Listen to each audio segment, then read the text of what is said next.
It had been a little over 10 months since I first discovered my son Tommy sitting in front of my vanity while dressed in my satin lingerie. When I saw how pretty he looked dressed in my satin attire, my heart ached for the daughter I wanted to have but could not.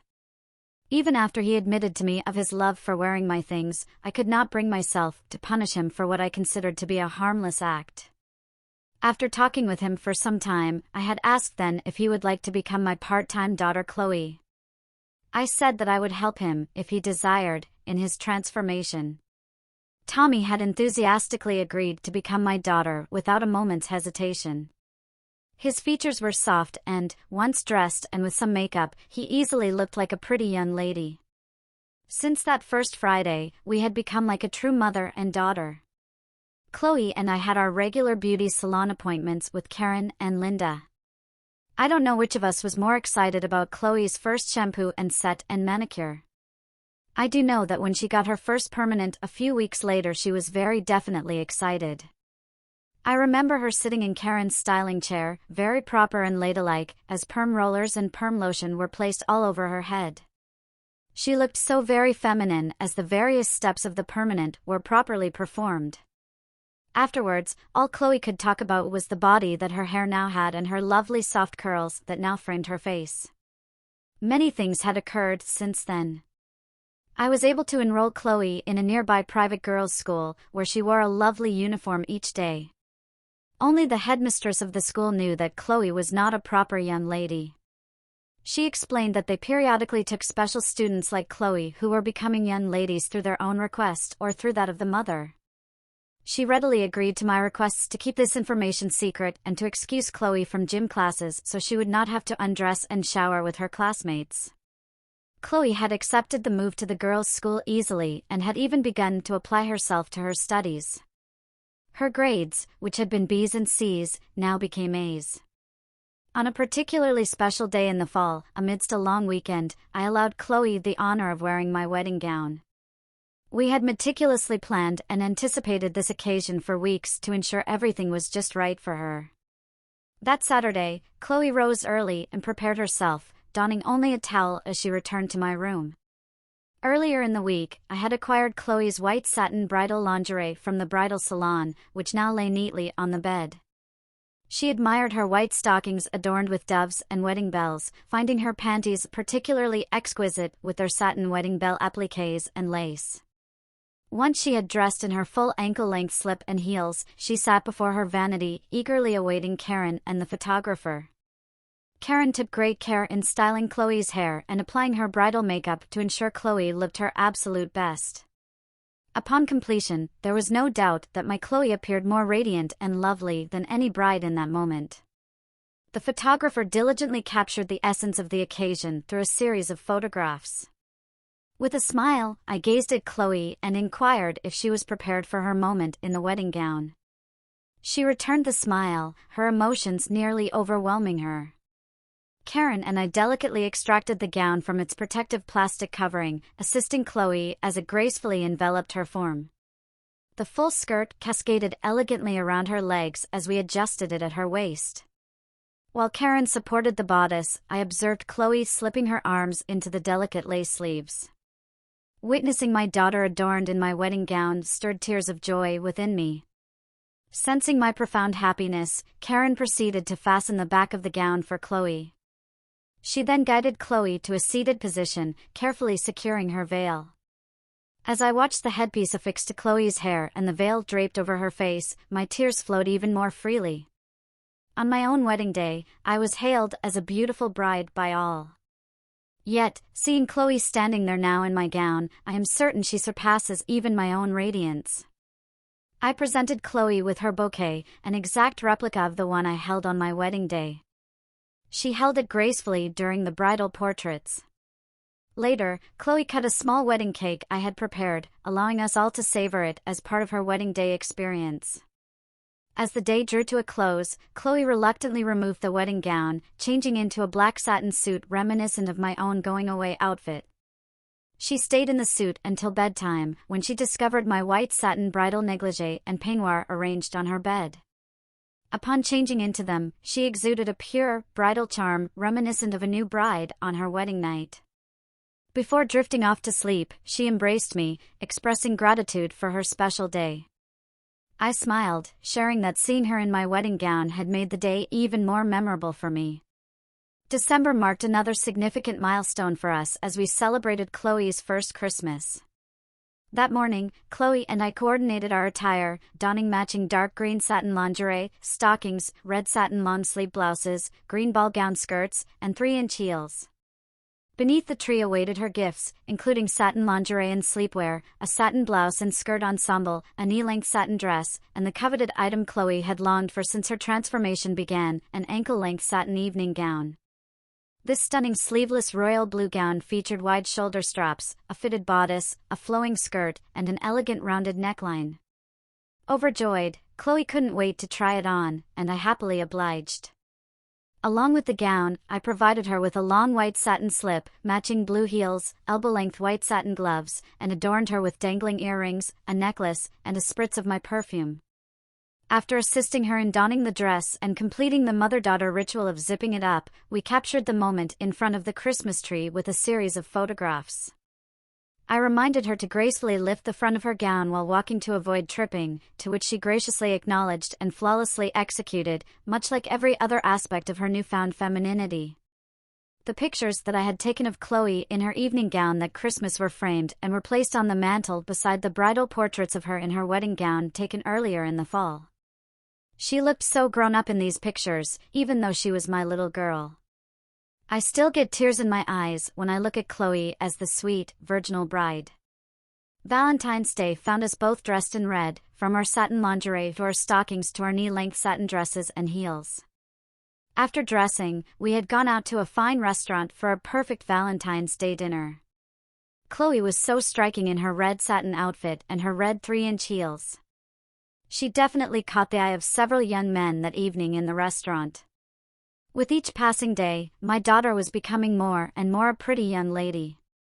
About a few weeks before Easter, Chloe had asked if we could dress up for Easter the way girls and ladies did in the 50s and 60s. I readily agreed and went shopping for our outfits. Chloe knew that I had been shopping, but I successfully kept the secret of what our dresses would look like from her. Although Chloe was now a young lady, for this one Easter Sunday, she was going to be my little girl and her attire had been selected accordingly. On that lovely Sunday morning, I woke Chloe from a nice sleep. She looked so cute in her white satin hair bonnet and her light green satin baby doll pajamas. As she opened her eyes, she smiled and said, "Happy Easter, Mother." I wished her a happy Easter as I bent down and hugged her. I told her that she needed to start getting ready if we were going to get to church on time that morning. I had already taken my bath and was dressed in my white satin lingerie, black stockings and blue heels. Chloe swiftly headed to the bathroom to begin her morning routine. After approximately 15 minutes, she returned, exuding radiance and the fresh, clean scent of her shower and talcum powder. She efficiently donned her white satin bra, ensuring the insertion of her B-sized silicone forms into the cups. I observed her meticulous upkeep, noting the absence of any unwanted hair on her body. With her white satin panties and a requisite maxi pad in place, she remarked on their delicate lace as she pulled them up her legs. Carefully, she donned her white tights, followed by her full, white satin slip, tenderly appreciating the lace adorning her blossoming figure. Seated before her vanity, she meticulously applied her makeup, filling my heart with pride as she demonstrated flawless technique and moderation in application. The rosy hues she selected imparted a youthful, healthy glow befitting her age. Chloe turned to me with eager anticipation for her new Easter dress. Leading her to my room, we prepared to don our dresses together. I retrieved mine from its protective plastic covering, a royal blue satin dress with short sleeves and a full skirt. As I slipped it on, Chloe complimented my appearance and skillfully zipped me up from behind. Adorning myself with a matching pearl necklace, earrings, and watch, I then settled before my vanity to add the finishing touch, a blue hat adorned with blue netting serving as a veil, draping just below my eyes.